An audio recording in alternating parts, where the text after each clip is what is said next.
તો મેડમ મને સૌપ્રથમ એ જણાવો કે પગની રચના કેવી હોય છે? પગની રચના ખૂબ જ કોમ્પ્લિકેટેડ હોય છે.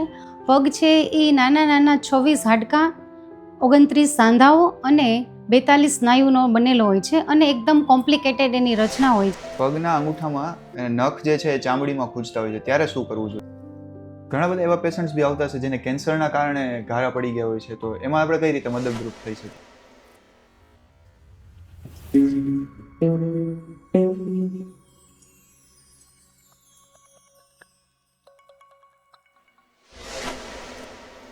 નમસ્કાર મિત્રો, સૌરાષ્ટ્ર હેલ્થ મિશનમાં આપનું સ્વાગત છે. હું છું આપની સાથે હર્ષ મકવાણા અને આજે આપણે ડાયાબિટીસના લીધે જે પગમાં જે પ્રોબ્લેમ્સ ક્રિએટ થાય છે, જેને ડાયાબિટીક ફૂટ્સ કહેવાય છે, એના વિશે ડિટેલમાં આપણે આજે ચર્ચા કરશું. એના નિષ્ણાત ડૉક્ટર પાયલ ખક્કર આપણી સાથે ઉપસ્થિત છે. સ્વાગત છે મેડમ આપનું. Thank you. First of all આપનો ઇન્ટ્રો આપજો મને. હા, મારું નામ ડૉક્ટર પાયલ ખક્કર છે. મેં BHMS કરેલું છે, પણ છેલ્લા 15 વર્ષથી હું ડાયાબિટીક ફૂટ સર્જન જે ગુજરાતમાં સિનિયર છે એમની સાથે 15 વર્ષથી કાર્યરત છું અને એમની સાથે સેવા આપું છું.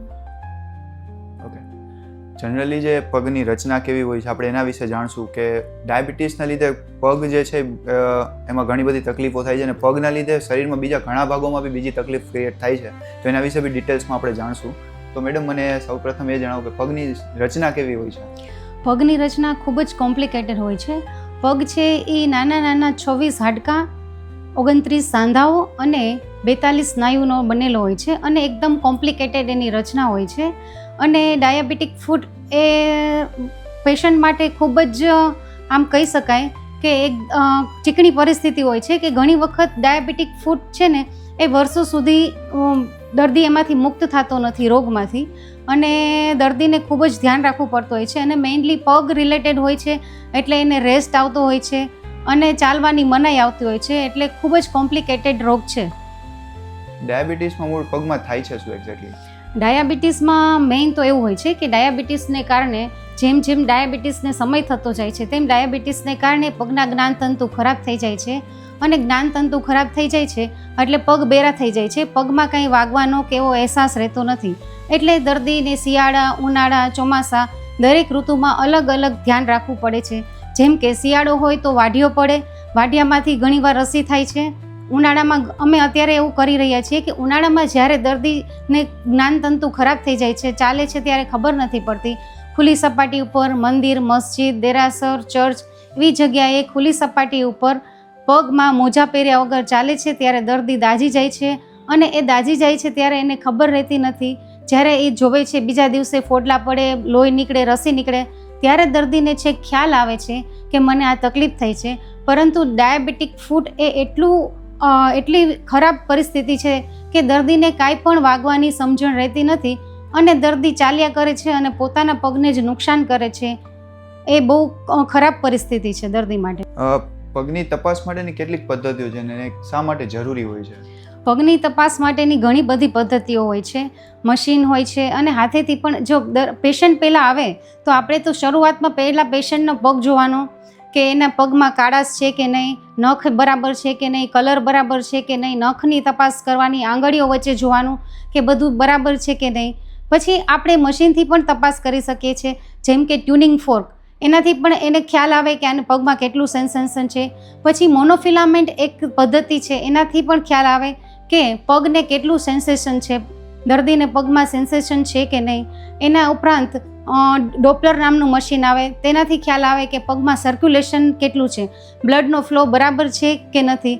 પછી મોનોફિલામેન્ટ સિવાય અને પછી જરૂર પડે ત્યારે CT સ્કેન, એક્સરે, MRI એ રિપોર્ટ પણ પગ માટે થઈ શકે છે. અને પગને લીધે રસી થઈ ગયા હોય તો બ્લડના રિપોર્ટ્સ પરથી પણ ખ્યાલ આવે છે કે પગમાં રસી છે કે નહીં. ઓકે, ડાયાબિટીસને લીધે પગમાં ઘણી બધી ફરિયાદો આવતી છે, એના વિશે તમારું શું કહેવું છે? ડાયાબિટીસને લીધે દર્દીને ખ્યાલ આવતો નથી, જ્ઞાનતંતુ ખરાબ થઈ જાય છે, એટલે મેઇનલી તો દર્દીએ પોતે જ જાતે સમજી વિચારીને જ ધ્યાન રાખવું પડે છે. પોતાના પગનું ધ્યાન એ પોતાની બુદ્ધિથી, પોતાના મગજથી જ રાખવું પડતું હોય છે, કારણ કે આડાઅવડા વાગવા ન હોવા છતાં પણ ઘણી વખત દર્દીને પગમાં તકલીફ થતી હોય છે. તો દર્દીએ બુદ્ધિપૂર્વક મગજથી જ પોતાના પગનું ધ્યાન રાખવું પડતું હોય છે. ઘણી વખત એવું થતું હોય છે કે એમનેમ બેઠા બેઠા અથવા ચાલતા ચાલતા પણ પગના હાડકાં આડાઅવળા થઈ જાય છે, તૂટી જાય છે, જેને ચારકોટ ફૂટ કહે છે, જે દર્દીને એમાં દુખાવો થતો નથી અને દર્દી ચાલ્યા કરે છે. અને ધીમે ધીમે પછી વારંવાર ચાલવાથી પગમાં કપાસી થાય, ઘારા થાય છે અને પગ આડાઅવળો થઈ જાય છે. એટલે દર્દીએ પોતે ધ્યાન રાખવું જોઈએ. દર્દીએ દરરોજ સૂતા પહેલાં એક વખત પગની તપાસ કરવી જોઈએ, પગના તળિયા જોવા જોઈએ, આંગળી વચ્ચેની જગ્યાઓ જોવી જોઈએ. અને પોતે જાતે ન જોઈ શકે તો ઘરમાં કોઈ પણને કહેવું જોઈએ કે પગની તપાસ કરી દે, અથવા તો દર્દી પોતાના પગ જાતે ન જોઈ શકે અથવા કોઈ ફેમિલી મેમ્બર ન હોય તો પોતે અરીસાની મદદથી પણ પોતાના પગની તપાસ કરવી જોઈએ. પગમાં ડાયાબિટીસ આવે ત્યારે સોજા આવી જતા હોય છે, તો એ સોજામાં શું કરવું? પગમાં સોજા ચડવાના ઘણા બધા કારણો હોય છે. ડાયાબિટીસને કારણે પણ સોજા ચડતા હોય છે, પણ સોજાનું મહત્ત્વ છે. એક પગમાં સોજો છે કે બંને પગમાં? બંને પગમાં સોજો હોય તો ડાયાબિટીસ, બીપી, ઉંમર, પ્રોટીનનો ઘટાડો, પછી પગ વધારે લટકાવીને બેસવું, કિડનીને તકલીફ, એ બધાને કારણે પણ બંને પગમાં સોજા ચડે છે. પરંતુ એક પગમાં સોજો ચડે એ ખૂબ નિદાન માંગી લેવું હોય છે, કારણ કે એક પગમાં સોજો ચડે તો ઘણી વખત સર્ક્યુલેશનની તકલીફ હોય છે, ઘણી વખત કેન્સરના દર્દીઓએ શેક લીધા હોય એને કારણે પણ સોજો હોય છે, ઘણી વખત દર્દીને ઇન્ફેક્શન થયું હોય, રસી થયું હોય તો પણ એક પગમાં સોજો હોય છે. એટલે એનું નિદાન કરવું અઘરું છે, પરંતુ બંને પગમાં હોય એનું નિદાન પણ અલગ છે અને એક પગમાં સોજો હોય એનું નિદાન પણ કરવું અલગ છે. પગના અંગૂઠામાં નખ જે છે એ ચામડીમાં ખૂંચતા હોય છે, ત્યારે શું કરવું જોઈએ? પગના અંગૂઠામાં જ્યારે ચામડીમાં નખ પૂછે છે ત્યારે પહેલાં તો દર્દીએ નખ ઊંડો ન કાપવું જોઈએ. બંને પગના જે અંગૂઠાના નખ છે એ છાપરાની જેમ લટકતા રાખવા જોઈએ, નહીં કે ઊંડા કાપવા જોઈએ. ઊંડા કાપવાથી ઘણી વખત શું થાય છે કે આપણો જ ચામડીનો નખ આપણી ચામડીમાં ખૂંચે છે અને દર્દીને ત્યાં વાગે છે, અને વારે ઘડીએ ત્યાં વાગવાથી કોઈક વખત એમાં રસી થાય છે અને નખ કાઢવો પડે એવું પણ બને છે. એટલે નખ ઊંડા ન કાપવા જોઈએ અને ખાસ કરીને બ્લેડ, ચપ્પુ એવા સાધનથી નખ કાપવા જોઈએ નહીં. ઓકે. ડાયાબિટીસ દરમિયાન હાડકામાં બી સડો થતો હોય છે, તો એ સડાથી બચવા માટે શું કરવું જોઈએ? ડાયાબિટીસમાં ઘણી વખત એવું થતું હોય છે કે હાડકાનો સડો થવાનું કારણ એવું હોય છે કે ઘણી વખત કાંઈ પણ ઓપરેશન કરાવેલું હોય અથવા એમને પણ જે ઘારું પડેલું હોય છે એ ઘારું જો લાંબા ટાઈમ સુધી મટે નહીં તો એ ઘારું હાડકા સુધી પહોંચી જતું હોય છે. જનરલી એવું કહેવાય છે કે કોઈ પણ ઘારું 1-1.5 મહિનામાં મટી જવું જોઈએ. જો એ ન મટે તો ધીમે કરી અને એ હાડકા સુધી સડો પહોંચે છે અને હાડકા ખરાબ થઈ જાય છે. કોઈક વખત એવું થાય કે હાડકા સાફ કરવાથી દર્દીને સારું થઈ જતું હોય છે, પણ લાંબો ટાઈમ ડ્રેસિંગ ચાલતું હોય છે, લાંબો ટાઈમ એન્ટીબાયોટિક દવાઓ લેવી પડતી હોય છે. પરંતુ જો હાડકા ખરાબ રહે અને લાંબો ટાઈમ સુધી મટે નહીં તો ક્યાંક કોઈક વખત એવું બને કે એ હાડકા કાપવાનો પણ વારો આવતો હોય છે. ચારકોટ ફૂટ જે તમે કીધું એ શું છે? ચારકોટ ફૂટ એટલે એવું કે દર્દીને મેં સમજાવ્યું એ પ્રમાણે કે જ્ઞાનતંતુ ખરાબ થઈ જાય છે, એટલે એને ચાલવામાં કે એમાં ક્યાંય વાગતું નથી, એટલે દર્દી ચાલ્યા કરે છે. ચારકોટ ફૂટમાં એવું થાય છે કે દર્દીને હાડકા છે એ નબળા થઈ જાય છે અને સાંધા નબળા થઈ જાય છે, એટલે સાંધામાંથી હાડકા છટકી જાય છે અને પગ સોજી જાય છે. દર્દીને તો એમ જ થાય છે કે આ સામાન્ય સોજો છે, પરંતુ એ સામાન્ય સોજો ન હોતા ચારકોટ ફૂટ નામનો રોગ હોય છે. ચારકોટ ફૂટમાં જે કમાન આકારનો પગ હોય છે એ સીધો થઈ જાય છે, પગની તળિયાની સપાટી ફ્લેટ થઈ જાય છે. જે સામાન્ય વ્યક્તિમાં જ્યારે ચાલે છે સામાન્ય વ્યક્તિ ત્યારે જે પગની સપાટીનો વચ્ચેનો ભાગ હોય છે એ જનરલી જમીનને અડતો નથી, પરંતુ ડાયાબિટીસમાં ચારકોટ ફૂટમાં જે દર્દી ચાલે છે ત્યારે એ સપાટી છે વચ્ચેનો ભાગ છે એ જમીનને અડે છે અને વારંવાર દર્દીને દુખાવો થતો ન હોવાથી તેના ઉપર ચાલ્યા કરે છે અને કપાસી થાય છે અને ઘણી વખત એમાં ઘારું પડે છે. તો ચારકોટ ફૂટનો પહેલો ઈલાજ તો એવું જ હોય છે કે દર્દીએ ચાલવાનું બંધ કરવું જોઈએ. ચારકોટ ફૂટમાં ફ્રેક્ચર થઈ જાય તો પણ ખબર પડતી નથી. ચારકોટ ફૂટ એટલે એક ટાઈપનું ફ્રેક્ચર જ કહી શકાય, અને સામાન્ય વ્યક્તિને ફ્રેક્ચર થાય ત્યારે દુખાવો થાય છે અને આરામ કરતા હોય છે. પરંતુ ડાયાબિટીક ફૂટમાં જ્યારે ચારકોટ ફૂટમાં દર્દીને દુખાવો થતો નથી, એ ચાલ્યા કરે છે, એટલે દર્દીને વધુને વધુ નુકસાન થાય છે પગને. તો ચારકોટ ફૂટમાં પહેલો જે સારવાર છે એ આરામ છે અને પ્લાસ્ટર છે. જેમાં વેરિકોઝ વેઇન જે આવે છે એ શું છે? વેરિકોઝ વેઇન એટલે કે બ્લડનું સર્ક્યુલેશનનો પ્રોબ્લેમ. જ્યારે આપણે શરીરમાં એ ટાઈપની નળીઓ હોય છે કે હૃદયમાંથી લોહી પગ સુધી લઈ જાય છે, એને આર્ટરી એટલે કે ધમની કહે છે, અને શીરાઓ હોય છે જે પગમાંથી લોહી હૃદય સુધી લઈ આવે છે, એને વેન્સ કહે છે. જ્યારે રિવર્સ સર્ક્યુલેશનમાં પ્રોબ્લેમ થાય એટલે કે પગથી હૃદય સુધી જે લોહી પહોંચવું જોઈએ એ પહોંચે નહીં, એના કારણે વેરિકોઝ વેન્સ થાય છે. આ વેરિકોઝ વેન્સને કારણે ઘણી વખત એમાં ઘારા થાય છે, જેને વેરિકોઝ વેન્સના ઘારા અથવા તો વિનસ અલ્સર કહે છે. આ રોગ મોટે ભાગે જે વ્યક્તિ વધારે પડતા ઊભા રહેતા હોય અથવા તો પગ લટકાવીને કન્ટિન્યુઅસલી કામ કરતા હોય એ વ્યક્તિમાં જોવા મળે છે. ડાયાબિટીસ ન હોય કે હોય, બંને વ્યક્તિમાં આ રોગ જોવા મળે છે. અમુક લોકો જેવા કે વાણંદ, ટીચર, બાર્બર, પછી જે શાકભાજીનો ધંધો કરતા હોય, જે કન્ટિન્યુઅસલી ઊભા રહેતા હોય એ વ્યક્તિમાં આવા રોગ વધારે જોવા મળે છે. ઓકે, લોહીની નળી વિશે તમે કીધું તેમાં ગેંગ્રીન થાય છે, તો એ કઈ રીતે એની સંભાળ કરવી અને કેટલું ભયાનક છે? લોહીની નળીનું ગેંગ્રીન એટલે જે આપણે વાત કરી એ પ્રમાણે કે જે હૃદયથી પગ સુધી જે લોહી પહોંચે છે, ધમની, જે ધમનીમાં પ્રોબ્લેમ થાય તો પગમાં ગેંગ્રીન થાય છે. અને આ પણ રોગ એવો છે કે ડાયાબિટીસ ન હોય તો પણ થઈ શકે છે. અને મોટા ભાગનું એવું થાય છે કે જ્યારે લોહીની નળી કડક થઈ જાય, એમાં કેલ્શિયમ જામી જાય અને લોહીની નળી બ્લોક થઈ જાય ત્યારે ગેંગ્રીન થઈ શકે છે.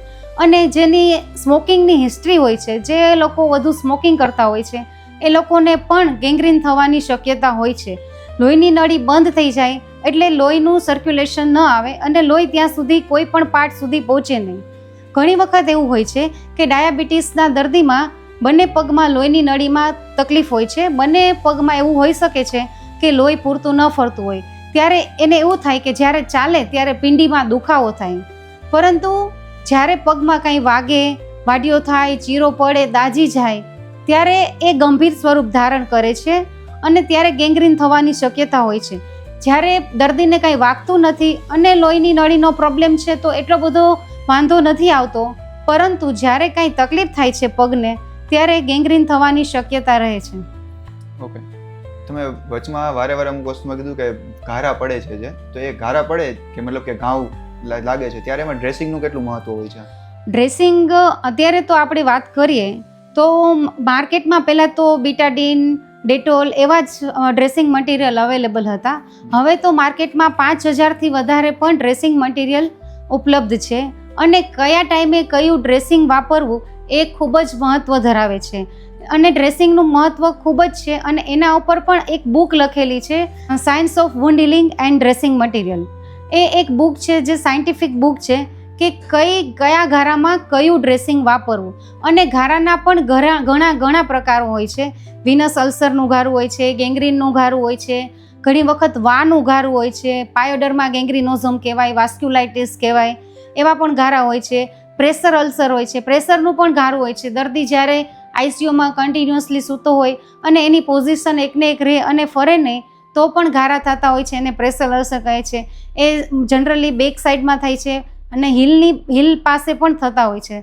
તો આવા ઘારામાં કઈ જગ્યાએ કયું ડ્રેસિંગ મટીરિયલ વાપરવું અને એની સાથે ખાલી ફક્ત ડ્રેસિંગનો જ મહત્ત્વ નથી, પરંતુ એની સાથે સાથે એને એ ભાગ ઉપર વજન ન આવે એ પણ મહત્ત્વનું હોય છે.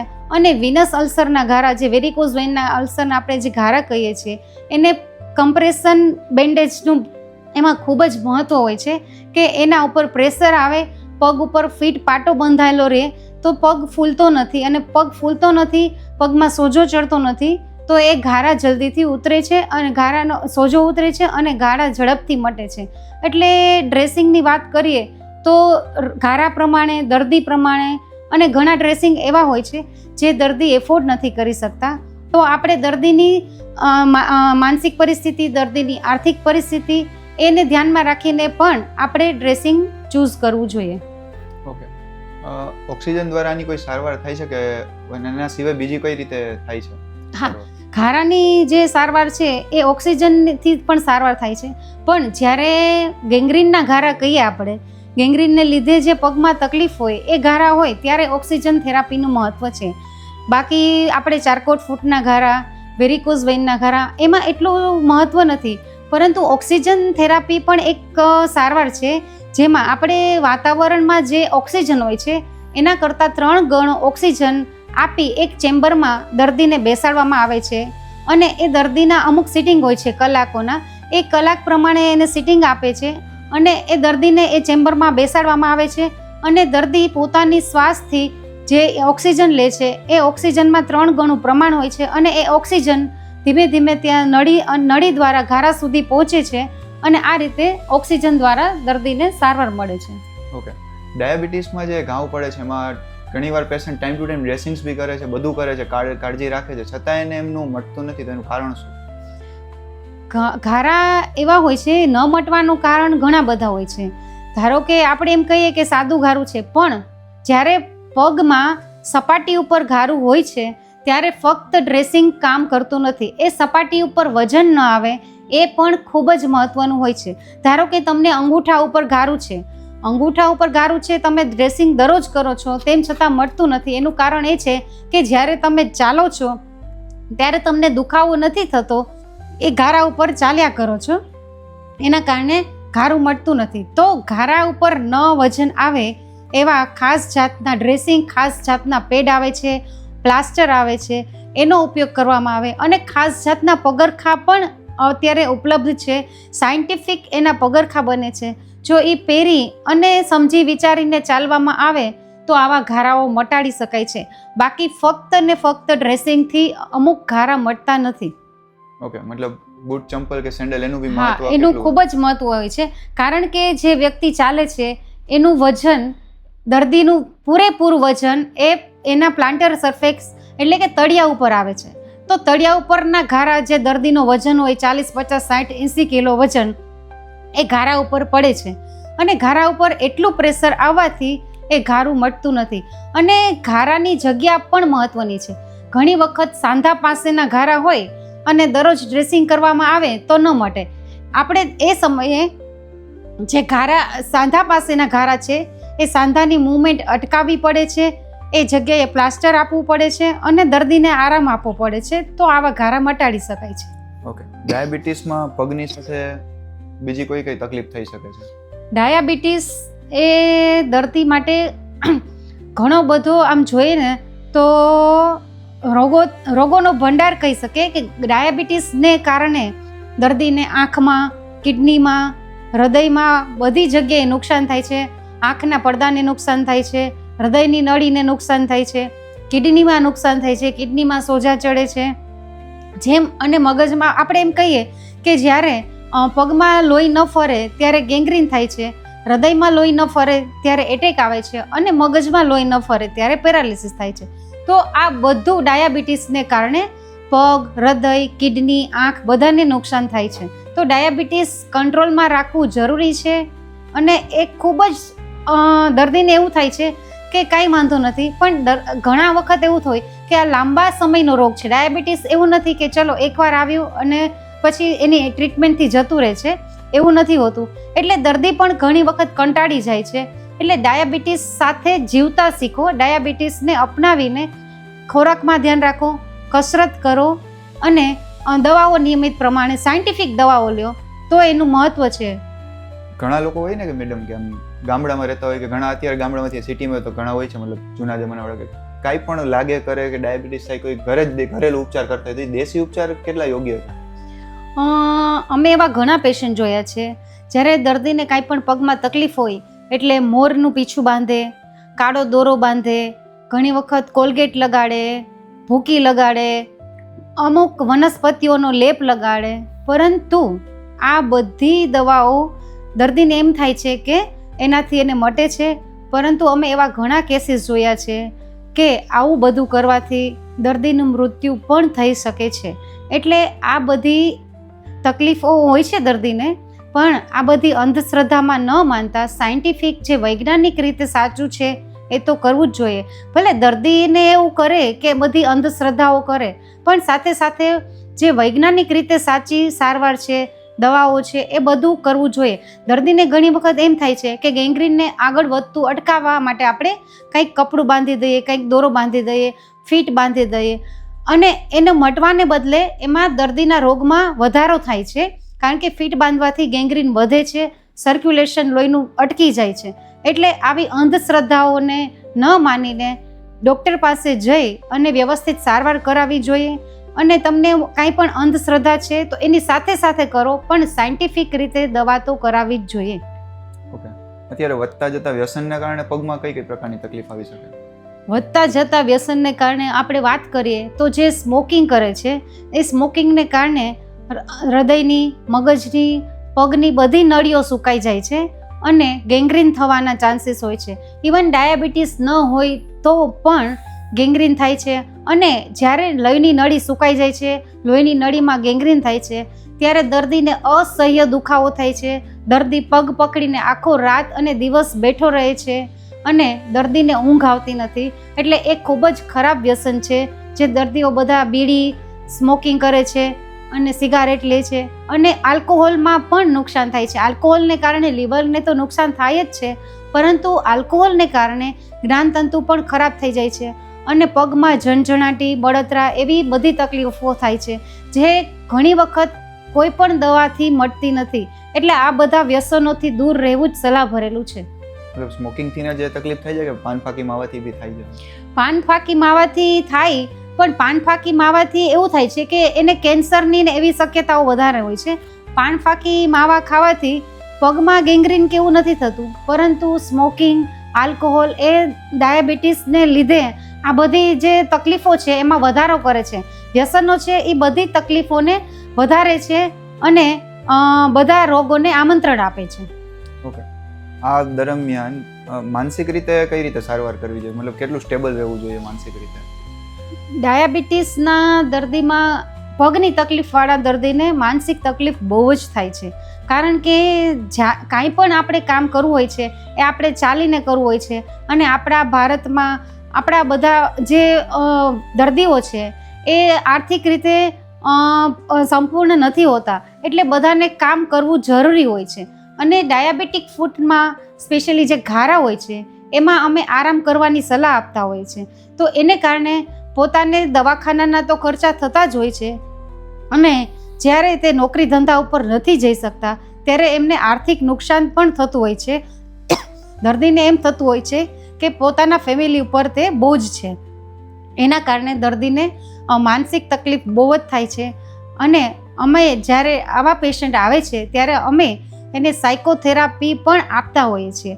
કારણ કે આ બધાને લીધે સાયકોથેરાપીનું પણ આમાં ખૂબ જ મહત્ત્વ હોય છે. કારણ કે દર્દી પૂરેપૂરો ભાંગી પડે છે અને ઘણી વખત ઘારા ન મટવું, વારે ઘડીએ દવાખાનાના ધક્કા થવા અને ઘણી વખત પગ કપાઈ જવો એ દર્દી માટે એક આપણે સમજીએ ને કે એને એક્સેપ્ટેબલ નથી હોતું કે આવું બધું થઈ શકે અને દર્દી ડિપ્રેશનમાં આવી જતા હોય છે. એટલે આ જ પરિસ્થિતિમાં સાયકોથેરાપીનું ખૂબ જ મહત્ત્વ હોય છે. અને ડાયાબિટીસના દર્દીને એવું હોય છે કે આપણે ચાલવાથી જ ડાયાબિટીસ કંટ્રોલમાં રહે છે અને દર્દી ચાલ્યા કરે છે. પરંતુ ઘણા ડૉક્ટર બી એવા હોય છે કે દર્દી પોતે કહેતા નથી કે એને પગમાં તકલીફ હોય છે અને ડૉક્ટરને એમ હોય છે કે ડાયાબિટીસ છે એટલે ચાલવું જરૂરી હોય છે. એટલે દર્દી ચાલ્યા કરે છે અને પોતાના પગની ફરિયાદ ડાયાબિટીસના ડૉક્ટરને કરતા નથી અને ચાલ્યા કરે અને પગને નુકસાન પહોંચાડે છે.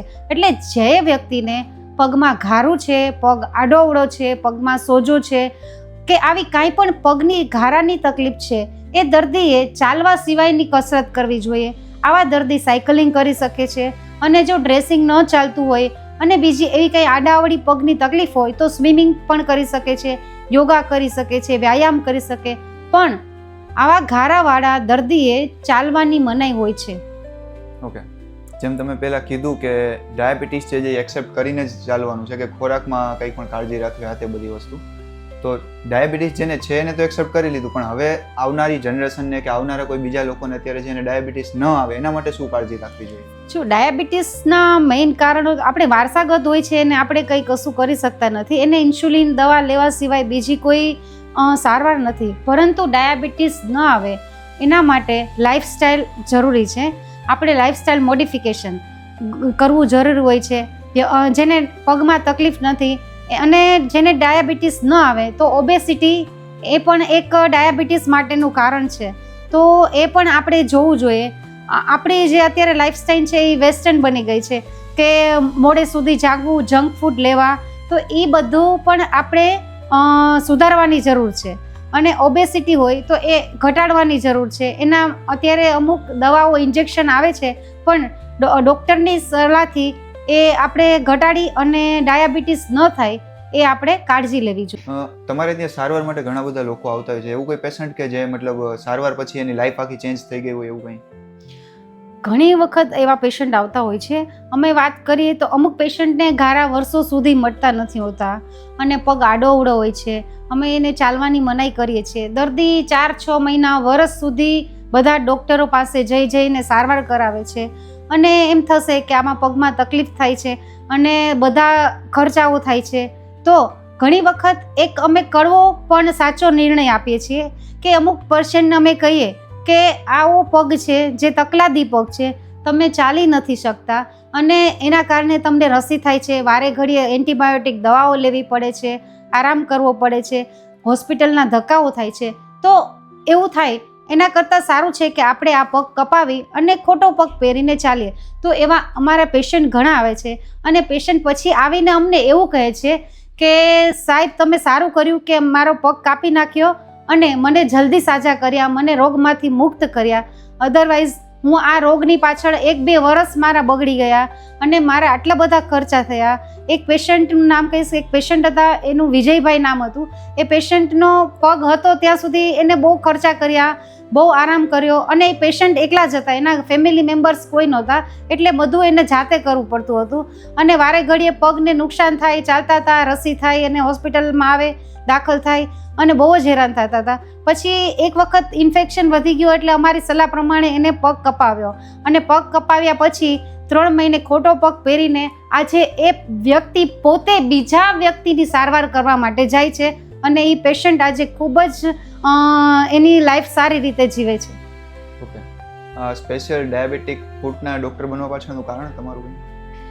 એટલે મારી વાત કહું તો મેં હોમિયોપેથી કરેલું છે, એટલે હું સ્પેશિયલ કોઈ સર્જન તો નથી, પરંતુ જે ડૉક્ટર વિભાકર વચરાજાની જે ડાયાબિટીસના ગુજરાતના સિનિયર મોસ્ટ સર્જન છે, એમની સાથે મેં ત્યાં કામ શરૂ કર્યું અને કામ શરૂ કરવા પાછળ મને કામનો હેતુ સમજાણો અને મને એમ થયું કે આખા ગુજરાતમાં, આખા ભારતમાં આવા તો ઘણા લોકો છે જે ડાયાબિટીસને લીધે પગની તકલીફથી હેરાન થાય છે. તો પછી અમને એવો વિચાર આવ્યો, જ્યારે કોવિડમાં અમારી પાસે ટાઈમ હતો અને પેશન્ટ ત્યારે અમારી પાસે ઓછા આવતા હતા, કારણ કે ડાયાબિટીક ફૂટ એ કોઈ એવું ઇમરજન્સી કોમ્પ્લિકેશન નથી કે પેશન્ટને કાંઈ પણ થાય. તો ત્યારે અમારી પાસે સમય હતો, ત્યારે અમે ડાયાબિટીક ફૂટ વિશે એક બુક લખી અને એ બુક અમે પેશન્ટને ગિફ્ટ આપીએ છીએ કે જેને કારણે દર્દી બીજા કોઈ વાંચી અને બીજા કોઈ ડાયાબિટીસના પેશન્ટને પગની તકલીફ ન થાય અને શું ધ્યાન રાખવું. તો અમારો આ હેતુ એ જ છે કે ડાયાબિટીસ, કારણ કે અત્યારે એવું છે કે જે આપણે જોઈએ તો ઓલ ઓવર ઇન્ડિયામાં જે ડાયાબિટીસ છે એમાં 20-30% લોકો જે છે એને ડાયાબિટીસ હોય છે અને એમાંથી પણ 10-20%ને પગમાં તકલીફ થાય છે. તો આ પગની તકલીફ ડાયાબિટીસમાં ન થાય અને પગ કાપવાનો વારો ન આવે એ હેતુથી જ અમે આ કામ કરીએ છીએ અને હું સર સાથે એમની સાથે કામ કરું. ઘણા બધા એવા પેશન્ટ્સ બી આવતા છે જેને કેન્સરના કારણે ઘારા પડી ગયા હોય છે, તો એમાં આપણે કઈ રીતે મદદરૂપ થઈ શકીએ છીએ? હા, અમારે ઘણા એવા પેશન્ટ આવે છે જે લાંબા સમય સુધી મળતા નથી અને આવા પેશન્ટના ઘારા માટે અમે બાયોપ્સી લઈએ છીએ. એટલે મેં તમને સમજાવ્યું પ્રમાણે કે ઘારાના પણ ઘણા પ્રકાર હોય છે. એવી રીતે જો લાંબા સમયથી ઘારા ન મળતા હોય તો એની બાયોપ્સી લઈએ અને બાયોપ્સીમાં ઘણી વખત એવું નિદાન આવે છે કે આ કેન્સરને લીધે ઘારું થાય છે. તો કેન્સરના ઘારાની ટ્રીટમેન્ટ અલગ થતી હોય છે. એના આખી સ્કિનની સર્જરી એ કેન્સર સર્જન કરતા હોય છે અને આપણે ત્યાં હરેશભાઈ છે, નરેશભાઈ છે, જે કેન્સર મુક્ત ગુજરાત પ્રમાણે જે સરાહનીય કામ કરે છે, એને હું ખૂબ ખૂબ અભિનંદન આપું છું. અને બધા દર્દીઓ જે કેન્સરના છે એના ઘરે ઘરે જઈને ડ્રેસિંગ કરે છે, સારવાર આપે છે અને કેન્સરની સારવાર નથી લેતા એ દર્દીઓને કાઉન્સેલિંગ કરે છે, સમજાવે છે અને ફરીથી કેન્સર ન થાય એના માટેની પણ અવેરનેસ માટેના જે પ્રોગ્રામ કરે છે એને ખૂબ ખૂબ સલામ. ઓકે, કેર એન્ડ ક્યોર ફાઉન્ડેશનના નામથી આપણે એક જે ટ્રસ્ટ ચલાવીએ છીએ કેન્સર મુક્ત ગુજરાત, એમાં અભિયાન ચલાવીએ છીએ જેમાં રોડ પર રહેતા લોકો માટે કે જે કંઈ પણ નાનું મોટું વાગ્યું છે, કેન્સર થયું છે, કે આપણે ફ્રી ઓફ કોસ્ટમાં ડ્રેસિંગ આપીએ છીએ. નરેશભાઈ ખૂબ સારું એવું કામ કરી રહ્યા છે. પ્લસમાં અત્યારે હમણાં ગુજરાતના નાના મોટા ગ્રામ્ય વિસ્તારમાં જ્યાં હોસ્પિટલની બી સુવિધા નથી અને હોય તો કેવું છે કે પેશન્ટની કન્ડિશન એવી નથી હોતી કે ત્યાં લઈ જઈ શકે યા તો આર્થિક રીતે હેરાન હોય છે, તો આપણે ત્યાં જઈને બી એમને ફ્રી ઓફ કોસ્ટમાં ડ્રેસિંગ આપીએ છીએ. એ રીતનું આપણે વર્ક કરીએ છીએ. Madam, first of all thank you કે અમારા પોડકાસ્ટમાં તમે આવ્યા એના માટે અને આટલી બધી ડિટેલમાં ચર્ચા કરીને સમય કાઢ્યો છે એના માટે બી આપનો ખૂબ ખૂબ આભાર. અને જે કોઈ પણ લોકો છે જેને પગની તકલીફ છે કે ડાયાબિટીસની લગતી કોઈ પણ પ્રકારની તકલીફ છે તો તમે મેડમનો કોન્ટેક્ટ કરી શકો છો. ડિસ્ક્રિપ્શનમાં એમને તમને એડ્રેસ અને કોન્ટેક્ટ નંબર બંને મળી જશે. ધન્યવાદ મેડમ, અને મળીએ આપણે નવા પોડકાસ્ટ નવા ડૉક્ટર સાથે. ધન્યવાદ.